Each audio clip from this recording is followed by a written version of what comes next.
বিশ্বকর্মা পুজোয় ভ্যানিস ভোকাট্টা কলরব, নতুন প্রজন্ম মগ্ন স্মার্টফোনে। বিশ্বকর্মা পুজোর সঙ্গে জড়িয়ে আছে ঘুড়ি ওড়ানোর রীতি। একটা সময় বিশ্বকর্মা পুজো মানেই শরতের আকাশে রং বেরঙের ঘুড়ির মেলা। বাড়ির ছাদ কিংবা মাঠ থেকে ভেসে আসতো ভোকাট্টা কলরব। পাড়ায় পাড়ায় ঘুড়ি ওড়ানোর প্রতিযোগিতা চলতো। সেই সঙ্গে কেটে যাওয়া ঘুড়ির ধরার মজাটাই আলাদা।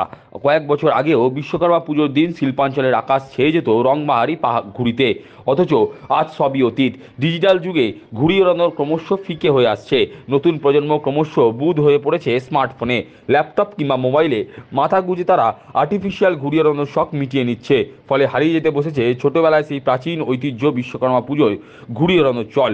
পুরনো স্মৃতি রোমন্থন করে শ্যামনগর শক্তিগড় টালিখোলার বাসিন্দা মাঝবয়সী শিবু সরকার বললেন, একটা সময় বিশ্বকর্মা পুজোর কয়েকদিন আগে থেকেই ঘুড়ি ওড়ানোর রেওয়াজ ছিল পাড়ায় পাড়ায়।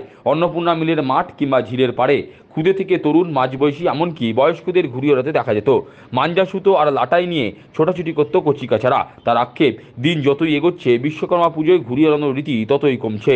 অত্যাধুনিক প্রযুক্তির যুগে নতুন প্রজন্ম মেতেছে স্মার্টফোনে। আমাদের লোক এত মোবাইলের ভেতর ঢুকে গেছে যে মোবাইল ছাড়া আর লোকের ঘুড়ি কত ঠাকুর দেবতার প্রতি এদের ভক্তি উঠে গেছে, আর ঘুড়ি উড়ানো সেই ইন্টারেস্ট আর এখন নেই। যুবকরা এখন তাহলে কী করছে আজকের দিন? একটা ভালো আজকের দিনে সবাই ওই গলি ঘুপচিতে আছে, কেউ ফ্ল্যাটে আছে, ওই ঘুড়ি উড়াবে ওই বিকালের দিকে একটু ওড়ে।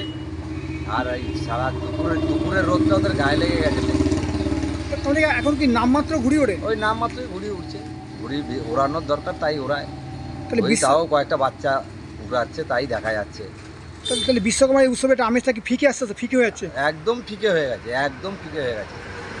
আজকে একটা প্রতিবাদের ঝড় উঠতো এই আকাশে, যে এখন যে পরিস্থিতি চলছে পশ্চিমবাংলায়, ঘুড়ির মাধ্যমে আকাশ দখল।